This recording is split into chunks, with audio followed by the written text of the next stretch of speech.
Hey, hi, hello, how you doing? Welcome back to my channel, Crazy Weird Beautiful Things. No one likes long intros, so hit the subscribe button and notification bell if you haven't already, and here we go. So today I'm going to give you 5 simple steps to get better at drawing.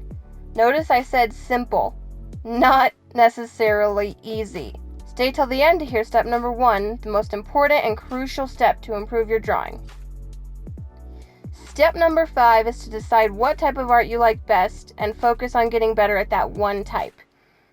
Think about your art and figure out 2 things. 1, what style you like best, and 2, what things you draw best. Number 1, what style you like best could be cartoons, realism, abstract, etc. If you like drawing cartoons, focus on that. If you like painting in realism, focus on that. I like to draw or paint in surrealism, which is basically realism, but what's happening in the picture is kind of weird or unrealistic. And then number 2, what things you like to draw best could be stuff like animals, portraits, scenery, still life, etc. If you like to draw animals, focus on that. If you like to draw mountains and trees, focus on that.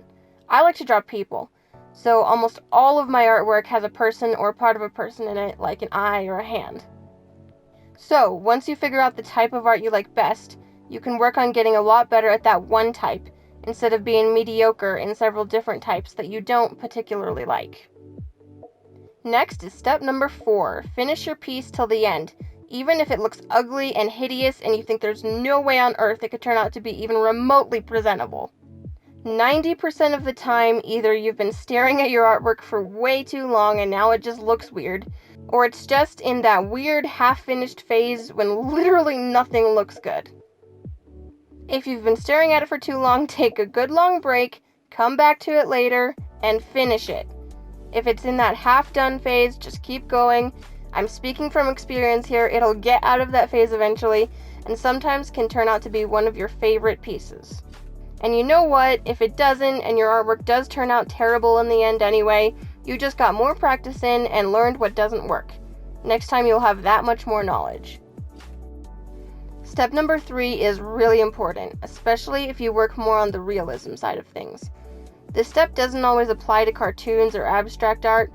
To most other art, though, this step is essential. Pay attention to how light works. Where is the light coming from? Is there more than one light source? How does the light fall around this object? How does the light shape this object's shadow? Lights and shadows is what makes a picture a comprehensible image. It's what shows that the objects in your drawing are 3-dimensional. It's the thing that single-handedly makes your drawing look realistic. If you can learn to add light and shadows to your drawing, I can guarantee you've just upped your skill level like 50 billion times over. You can see the difference between the picture here on the left with no light or shadow, and then the picture on the right with light and shadow. I'll get more into depth about light and shadows in a future video.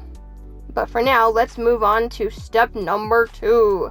Use reference photos. You think you know what a water bottle, or a flower, or a face looks like. But do you really?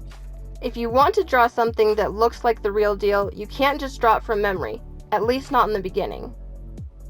I've spent lots of time copying faces from reference photos, just studying how everything is shaped, learning which proportions are always the same and which can differ, and how light and shadows fall on the face.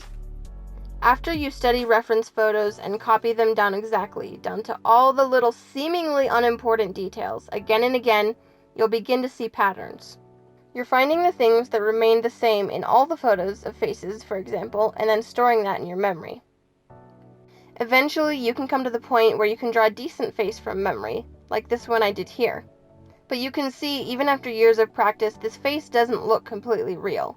If you want to draw something that is super realistic, always use a reference photo. It's not cheating, I promise. As long as you're not copying everything in the reference photo completely, not changing anything, and claiming it as your own, it's completely alright. Many times, I have an idea for a piece, so I go online, find several photos of different things that are going to be in my artwork, then I edit them together to create a reference photo the way I had in my head. Another really cool thing you can do with reference photos when you're a beginner, although I still do this occasionally, is to make a grid.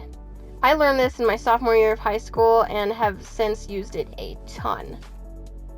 The simple explanation is that you draw a grid over your reference photo and then the same proportionately sized grid very lightly on your paper or canvas. Then you flip the reference photo upside down and copy each square individually, covering up all the others. Flipping it upside down and covering up all the other boxes helps us to draw what's actually there, instead of what our brains think should be there. As you train your brain to get better at drawing what's actually there, you can eventually leave the grid method altogether. If wanted, I'll also be doing a video showing you the specifics of how to do the grid method. And finally, step number 1, the most important foundational step to get better at drawing. Practice. Practice, practice, practice. It's as simple as that. Being able to draw really good takes time. It takes hours and hours and years of practice. There's no shortcut. To get better at anything, you practice. Art is no different. And to practice that much, to the point where you're really good at it, you have to enjoy it. If you don't enjoy it, there's no way you're going to spend enough time doing it to be skilled at it. Anyone can learn to draw, and draw well, but not everyone is good at art. Not because they're inherently just not good, but because they don't enjoy it enough to become good at it. And that was the final and most important step. So there you have it, 5 steps to help you get better at drawing. If you made it this far, congrats, you must like the video, so make sure to subscribe and all that stuff if you haven't yet. And just because I'm so glad you watched till the end, here's an extra bonus tip. Don't work at your art too much to the point where it's not fun anymore. Thanks for watching and come back soon. Well, I guess it'd actually be I'll come back soon with the next video and stuff. But yeah. Bye!